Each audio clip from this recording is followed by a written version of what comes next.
consistency of us not talking about they're not living up to certain parts of the deal. Ohtani's done it, and certainly Aaron Judge has done it. The top paid players. Speaking of Cleveland, the Browns, we briefly mentioned this yesterday. They want a dome. Everyone does, right? Owners are taking the football team that they own, and they're now structuring that team, their organization, into an enterprise. And I mean, I don't blame them. It's smart. I'd do it too. You see the rendering here. They've told the government, they've told the city of Cleveland this is what they plan on doing. I mean, I would do exactly what we've seen several owners recently roll out. What they're doing is they're using state and local dollars, tax dollars, and governments to chip in and pay to build these $2 billion+ stadiums. And these stadiums are for year-round use. Now, in the case of the Titans, the way I understand the lease, previous to this new lease that will go into effect on the new dome that is currently being built here in Nashville. Previous to this, it was the 300 acres around the stadium. That was all Titans property. Now that will go to the city. The city of Nashville, the state, they get to tax and earn and charge rent on businesses that will be built around the dome. And then it's the NFL owner, Amy Adams Strunk, and her family that will earn those same types of dollars under that roof in the dome. Different structure, but year-round use. So WrestleMania, Final Fours, college football playoff games. Got the Super Bowl where the league comes in and takes over. Anything that CMA Fest, any Taylor Swift concert, those things inside the building go to the NFL enterprise that happens to be in your backyard. So that's why you want the roof. And we're not going to see the retractable roofs. It's like an extra $600 or $700 million to install one. And by and large, teams don't use them, right? If you're doing a concert, you're going to have the roof closed. You've got Indy. Rarely does Irsay open the roof there. It's not really used even in Phoenix where they can do it. I mean, Jerry Jones won't even close the curtains on the sun that shines in on the sunset this time of year when his team's driving towards the west.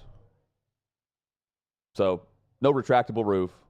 I, for one, I hate the fact that we're getting to a point in time where we're not going to see many more outdoor stadiums. It's not like they're going to put a dome over and put a roof on Lambeau. But even, Chicago's talking about this. You've got Cleveland. They're at least going outdoor in Buffalo, using that to their advantage. But, I don't know, natural grass instead of the artificial surface. Give me more of that. Part of the aesthetic, the feel of football to me, which is, not even the same sport as it was 10, 15 years ago.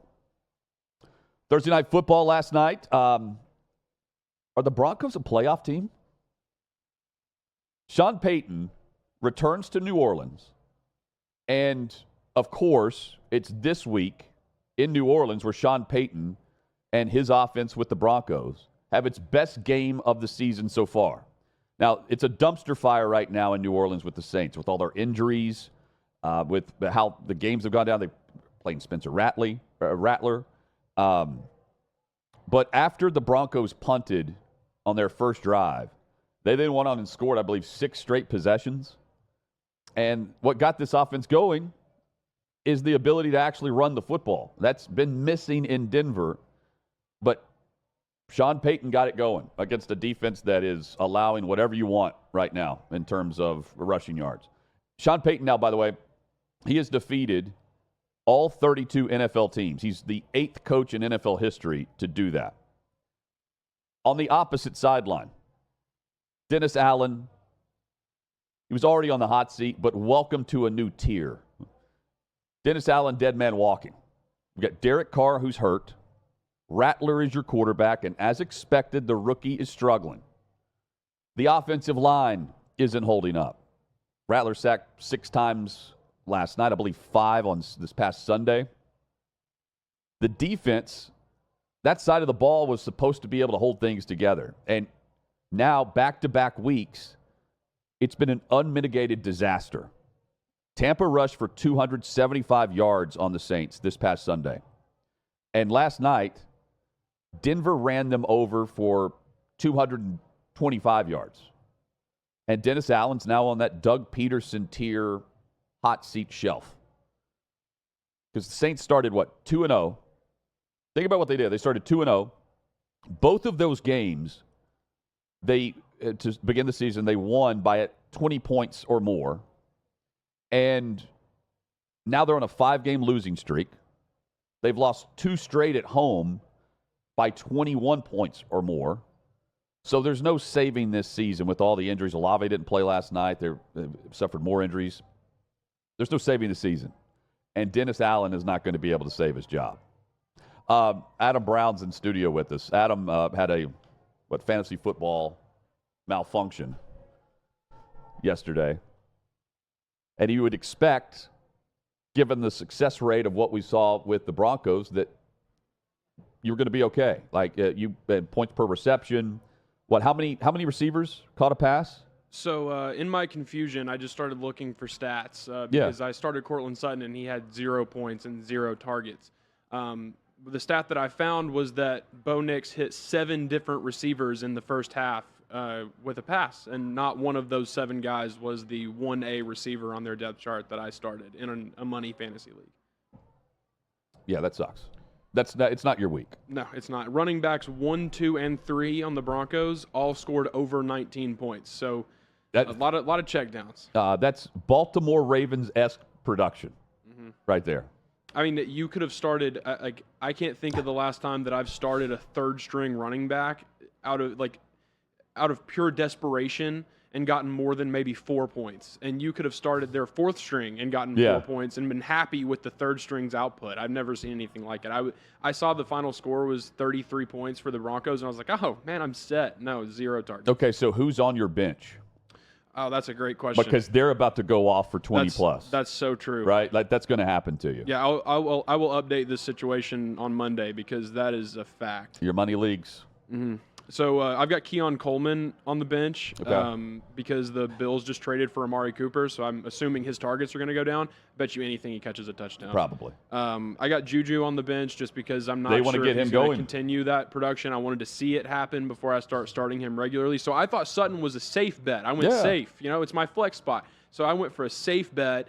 Turns out I was right because they scored 33 and he hit 7 different targets. It just, not one of them was him. Yeah, there's always next week because you're not winning this week. I will update on Monday. Yes, please do. I want to know which player. But it'll be all of them. That's right. That's right. Career games. I'll have the. They put out the if you had these people on your bench, like you had the perfect bench team or whatever. I'll have that this week. You know what I'm going to do? My bench will win the game. If I am going to bet an anytime touchdown for Coleman. This is what I'm going to do. I've got to follow you on that one to hedge my happiness. I'm hedging my happiness after the fact. I mentioned the Ravens and their rushing performance. We were all wanting to see authorities rush to get John Callis is his name. The arrest warrant has been issued for John Callis. He's the Ravens fan who walked the streets and brutally assaulted 2 Commanders fans who were wearing Washington Commanders jerseys, just walking up a sidewalk. Happened to be walking up, and unprovoked, you've got this guy who's has a warrant out for his arrest come up and just waylay them, kick them, punch them. I mean, it was brutal.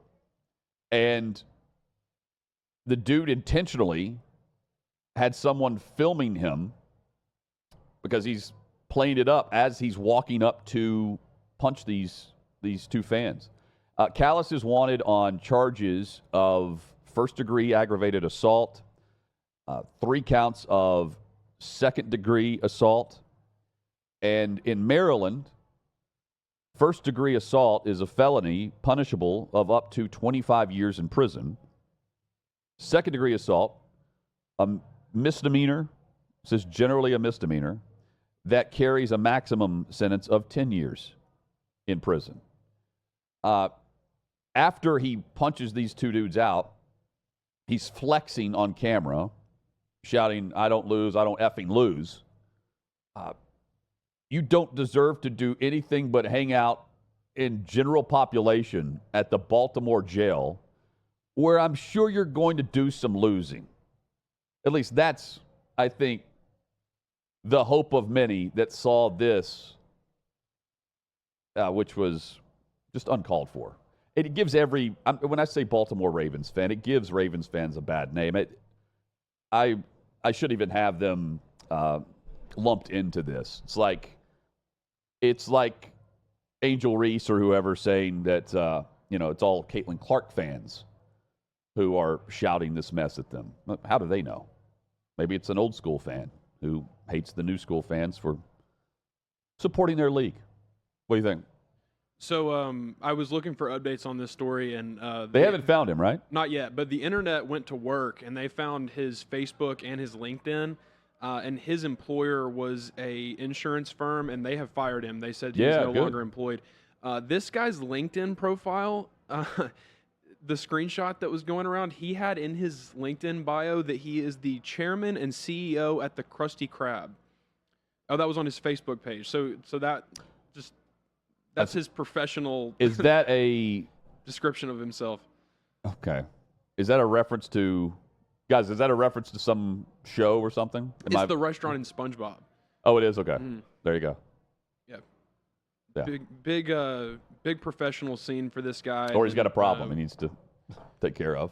Krusty Krab went out and made it even better by videoing himself beating people up. I think they're looking for the latest update I saw was the police department wants to talk to the victims to interview them, and they're also looking for the guy that was videoing the whole thing. They should, because he's clearly with a group that's, they know the intent of this. You can tell just based on the build-up. The cameraman says, "Do we have any stragglers?" So it's very clear that they were looking for. They're looking for someone in a commander's jersey. It wasn't like a run-in. They're running up and down the street trying to find anybody that they can find in a commander's jersey. Yeah. Right now at OutKick, Maintaining with Tyrus is available, a very special edition, Tyrus with President Donald Trump. That dropped this morning only at OutKick.com. You can see it right now on the front page.